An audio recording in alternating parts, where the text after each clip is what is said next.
Summer వచ్చిందంటే వేడి తాపానికి మామిడి పళ్ళు తిన్నా తినకపోయినా చల్లని పుచ్చకాయ తింటే అబ్బా భలే అనిపిస్తుంది. ఎందుకనంటే పుచ్చకాయలో దాదాపుగా 90% నీరు ఉంటుంది.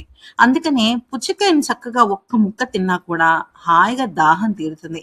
అంతేకాకుండా పుచ్చకాయలో ఉండే విటమిన్లు మంచిగా మన శరీరానికి చాలా మంచి పోషక విలువలను ఇస్తాయి. కానీ ఈ మధ్య కాలంలో మనము చాలా సందర్భాలలో పుచ్చకాయ తిన్నవాళ్ళు చనిపోయారు. ఆ బిర్యానీ తినంగానే పుచ్చకాయ తిన్న వెంటనే వాళ్ళకేదో అయింది. పుచ్చకాయని దాంతో కలిపి తినకూడదు, దీంతో కలిపి తినకూడదు అనుకుంటున్నారు. కానీ నిజానికి పుచ్చకాయలో ఏముంటుంది అంటే 90% నీటితో పాటు కొద్దిగా షుగర్స్ కూడా ఉంటాయి. సాధారణంగా పళ్ళల్లో ఉండే నేచురల్ షుగర్స్ పుచ్చకాయలో కూడా ఉంటాయన్నమాట. సో, పుచ్చకాయ పరగడుపున తిన్నామనుకోండి, ఖచ్చితంగా మన రక్తంలో చక్కెర స్థాయిలు అమాంతం పెరిగిపోతాయి. దాంతో తెలియకుండానే మన శరీరంలో కొవ్వు అనేది పెరిగిపోతూ ఉంటుంది. మరి పుచ్చకాయని ఎలా తినాలి? ఏదైనా ఆహార పదార్థాలతో తినాలా? లేకపోతే విడిగా తినొచ్చా అంటే, ఆహార పదార్థాల తర్వాత తినొచ్చు. కానీ 4 పదార్థాలతో మాత్రం పుచ్చకాయని అస్సలంటే అస్సలు తినకూడదు. ముఖ్యంగా పుచ్చకాయని పగటిపూట తినడం చాలా మంచిది. అంటే నైట్ టైమ్ 6కి ముందు, ఈవినింగ్ 6కి ముందు పుచ్చకాయని తినడం వల్ల చాలా మంచిది. బాడీ డీహైడ్రేట్ అవ్వకుండా మనల్ని వడదెబ్బ నుంచి కాపాడుతుంది. అంతేకాకుండా పుచ్చకాయ చాలా ఈజీగా మనం జ్యూస్ చేసుకోవచ్చు. లేదంటే ఏదైనా చిన్న చిన్న ముక్కలుగా కట్ చేసుకొని దాని మీద కొద్దిగా మిరియాల పొడి జల్లుకొని సలాడ్ లాగా తీసుకోవచ్చు. ఫ్రూట్ సలాడ్ లాగా తీసుకోవచ్చు. ఏదైనా చేయొచ్చనమాట. కాకపోతే పుచ్చకాయని తినే విధంగా తినకపోతే మాత్రం అజీర్తి సమస్యలు చేస్తుంది.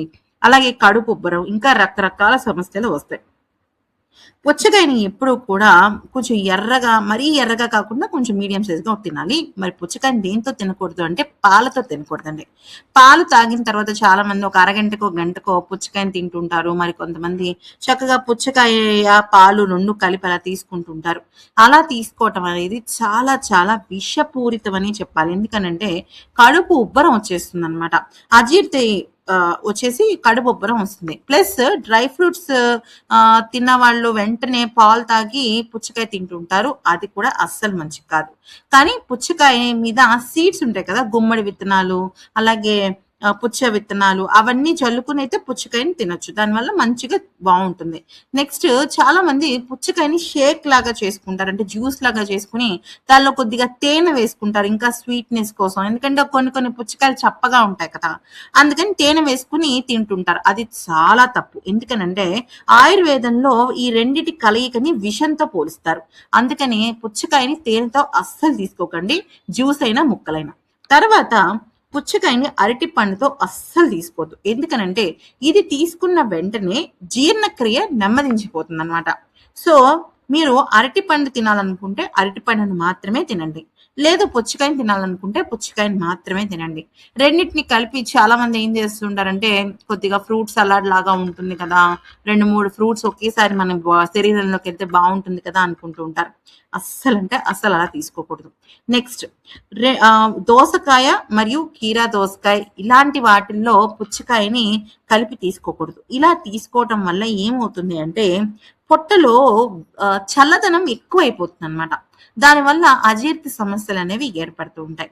మరి పుచ్చకాయని ఎలా తినాలండి? అసలు పుచ్చకాయతో తినే ముందు ఏం జాగ్రత్తలు తీసుకోవాలి అంటే, పుచ్చకాయని ఎప్పుడైనా సరే మనం ఇందాక చెప్పుకున్నట్టుగా సాయంత్రం 6 గంటల లోపు తీసుకోవాలి. అలాగే మనం టిఫిన్ కానీ, లేకపోతే భోజనం కానీ చేసిన గంట తర్వాత కొద్దిగా మనం పుచ్చకాయని తీసుకొని ముక్కలుగా కట్ చేసుకోవచ్చు, జ్యూస్ చేసుకోవచ్చు. దానిలో కొద్దిగా మిరియాల పొడి లేదంటే నల్లుప్పు అలాంటివైనా వేసుకోవచ్చనమాట. అయితే చాలామంది జ్యూస్ షాపుల్లో లేదంటే ఇప్పటి రోజుల్లో ఫ్రూట్ బౌల్ అని చెప్పేసి పైనాపిల్, బొప్పాస్కాయ ముక్కలు, పుచ్చకాయ ముక్కలు, మామిడికాయ ముక్కలు అన్నీ కలిపేసేసి దాని మీద కొద్దిగా ఏదో నిమ్ముప్పు లాంటివి జల్లేసిస్తున్నారు. అలాంటివి అస్సలు తినకూడదు ఫ్రెండ్స్. ఏదైనా సరే ఒక ఫ్రూట్ తినాలి. అంటే మీరు టిఫిన్ తర్వాత పుచ్చకాయ తినాలనుకోండి, చక్కగా పుచ్చకాయని 4 ముక్కలుగా కట్ చేసుకొని తినండి. లేదు మామిడి పండు తినాలనుకోండి, మామిడి పండు మాత్రమే తినండి. మామిడి పండు, పుచ్చకాయ, పైనాపిల్, బొప్పాస్కాయ ఇన్ని ఫ్రూట్స్ కలుపుకొని తీసుకోవటం వల్ల శరీరానికి జరిగే లాభం కన్నా నష్టం ఎక్కువ ఉంటుందన్నమాట. ఎందుకనంటే ఇది మస్క్ మెలన్, పుచ్చకాయ, ఇవి కలిపి తీసుకోవచ్చు. కానీ పుచ్చకాయని అరటిపండుతో, పుచ్చకాయని మామిడి పండుతో ఇట్లాగా కలిపి తీసుకోకూడదనమాట. ఏ జాతి పండ్లను ఆ జాతిలోనే తీసుకోవటం చాలా మంచిది. అది కూడా చాలా లిమిట్‌గా. ఇక్కడ మీరు చూపిస్తున్నట్టుగా ఒక ప్లేట్‌లో మహా అయితే 200 గ్రామ్స్ వరకు తీసుకోవచ్చు. మరీ ఓవర్‌గా తినేయాలి అనుకుంటే మాత్రం విడతలుగా తినటం మంచిది. అంటే టిఫిన్ తిన్న ఒక గంట తర్వాత కొంచెం పుచ్చకాయ ముక్కలు తీసుకోవచ్చు. అలాగే భోజనం చేసిన తర్వాత పుచ్చకాయ ముక్కలు, ఈవినింగ్ స్నాక్స్‌గా అంటే 6 లోపు తీసుకోవచ్చు. కానీ శృతి మించి మాత్రం తీసుకుంటే కష్టాలు పడక తప్పదు. సో విన్నారు కదా ఫ్రెండ్స్, ఇటువంటి ఎన్నో లేటెస్ట్ హెల్త్ అప్డేట్స్ అలాగే ఇంకా రకరకాల అప్డేట్స్ కోసం మా ఛానల్‌ని లైక్ చేయండి, షేర్ చేయండి, సబ్స్క్రైబ్ చేసుకోండి. థాంక్స్.